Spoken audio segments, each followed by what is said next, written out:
Great to see those blue skies, and just like you'd expect on a July evening in Kansas City, it is hot.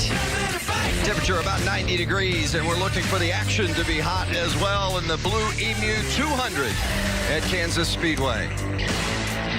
Now let's get the command to fire up those engines from the Hall of Famer. Hey, NASCAR fans, Johnny Bench here. In honor of baseball's opening day and Blue Emu being a partner with MLB and NASCAR, it is my pleasure to be your Grand Marshal for today's Blue Emu Maximum Pain Relief 200. So, drivers, start your engines.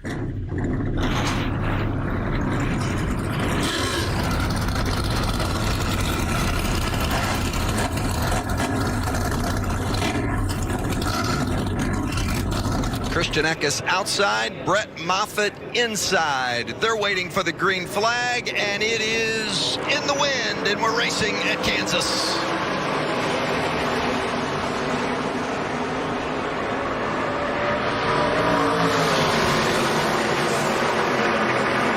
Gilliland gave Moffitt a good shove out front. Well, and I think that's a great choice if you're Todd Gilliland. Instead of pulling down and making it 3 wide, if you can just push the guy that's on the inside of the front row, I think it benefits not only him, but also you. Oh, we got one 21. Sideways. Tyler Ankrum with a great save. And look at the big run on the top by Rafael Lessard in that black number 4 truck. The rookie Lessard wasting no time trying to get to the front, and Matt Crafton going to the bottom. You can go well below that white line, and we'll see drivers cut it off many times throughout the course of the race tonight. Shortening up the track.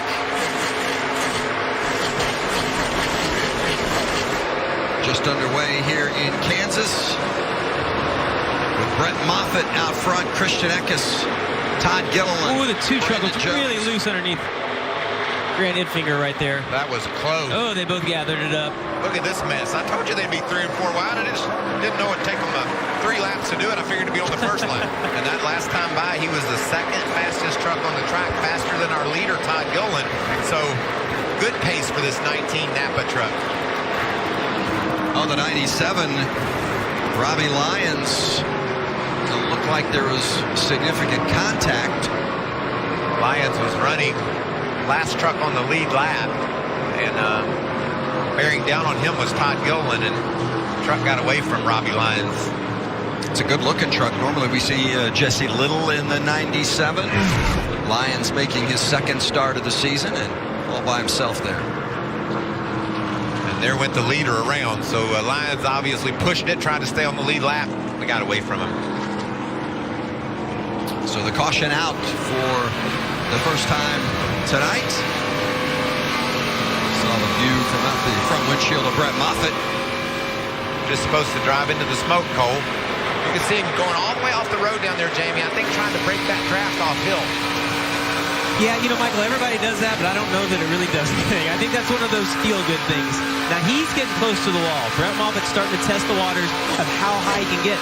The one thing that I remember about Kansas Speedway, you have to kind of creep up on it because there's a little bit of debris up there. You got to get the track cleaned off just a little bit. We haven't seen guys right up against it, and I think if he can start entering just a little bit higher, he'll be able to carry a tremendous amount of momentum on exit. GMS tends to be real strong in Kansas, and they're starting off quite nice with a Stage 1 win. Brett Moffitt, his second stage win of the season. Top 10 of the championship contenders get points. Moffitt gets a playoff point as well.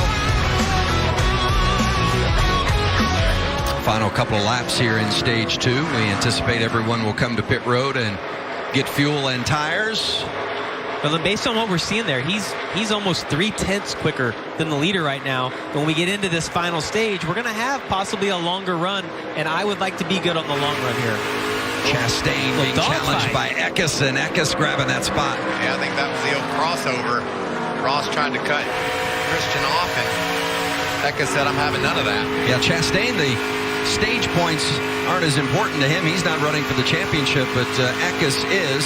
Maybe more track position desire for Chastain as Austin Hill on the final lap here of stage number 2, bearing down on his first stage win of the 2020 campaign and his first playoff point of the season. Austin Hill, the winner in stage 2.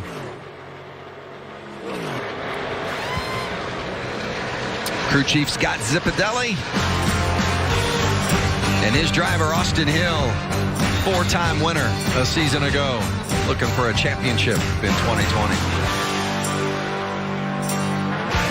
Truck. I think a lot of people question whether whether he could go out there and do the job. He's proven that he can get the job done everywhere we go. Oh, trouble on the front. And we are going to have a caution, I would imagine, although we're still green, as Jordan Anderson and the 11 of Spencer Davis collided, but still green. And the last thing Austin Hill wants is a caution, and Anderson is able to get off the racing surface cleanly. Take a look at it. Great job keeping the truck heading the right direction. They're battling for the 21st position and got together coming off the turn. And look at that, 3 wide. Davis sideways and turned into Jordan Anderson. Wow, unbelievable that they were able to both keep it pointed the right direction and Anderson get off track and enable this race to stay green, although Brett riding on board with Moffitt, and you can see Hill well up ahead. About 4 seconds in front. Seems like an eternity when you're running second. The leader's right out your windshield, but no way of catching him unless something goes wrong with his truck, or we have that late caution you talked about. Brett Moffitt chasing Austin Hill. Hill crossing the line. 2 laps remaining. Scott Zipadelli, the crew chief you were talking about, Jamie, was saying this week, he said a win would help me sleep a lot better at night. He might get that win tonight, but he's got to get up so early in the morning tomorrow. Well, yeah, and he's not going to sleep all that well. Think about it, it's the best scenario as a team when you can win tonight and know that you're running the same truck against all the other same trucks less than 24 hours later. So absolutely, tonight will be a great night for the 16 team. The teams get a couple hours after the race tonight to work in the garage, and then 2 hours tomorrow morning to make the final preparations as Austin Hill takes the white flag. Less than a mile and a half left for Hill. And Hill's got it on cruise control right now. He's not going to take a chance of slipping up into that outside wall. Just big lead coming to the checker. They have worked so hard. Hill has worked not only as a driver and his skill set behind the wheel, but worked on himself personally. Lost 30 pounds, has studied more and more and become a better driver outside the truck. And tonight he does it from behind the wheel. His first win of the season, Austin Hill, victorious at Kansas. You guys are awesome. Hell yeah, boys. Here we go, win number 1. Good job, guys. You guys are awesome. You wonder what it means, or you know what it means. So excited. That's good for him. You got to love hearing that, guys.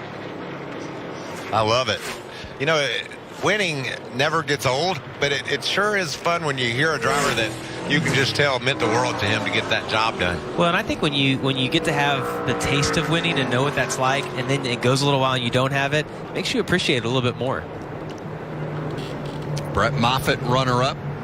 Grant Infinger, 3rd. Matt Crafton and Derek Kraus rounding out the top 5. How about Crafton, his 3rd straight top 5? You got to go back to 2016, the last time he posted 3 consecutive top 5 finishes. You know what's the most interesting thing about that stat, Vince, is he hasn't won in 60-some races.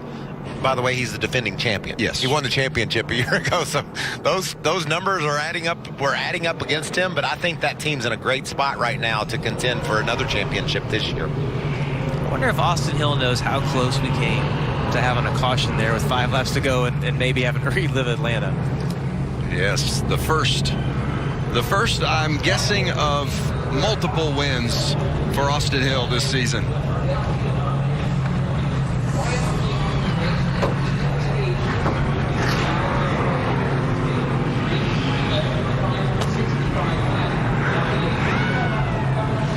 Austin Hill climbing out after a hot race. No burnout. He's got to save this truck and the engine for tomorrow, so maybe he can get his 2nd victory. You can see just how hot and tough the heat was on his face. Austin, you said win number 1. I had to do it on the high side. Describe this day for me. Oh, man, it's awesome. You know, we've been working so hard this season. We've been running really consistent. Last week was a bummer having engine troubles, and I told the guys before coming here, you know, we finished 4th here last year. let's go finish 3 spots better, and I'll be dang if we did it. But can't thank everybody enough at HRE, Scott and all the guys in the shop. They work their tails off week in and week out. First win with United Rentals paint scheme.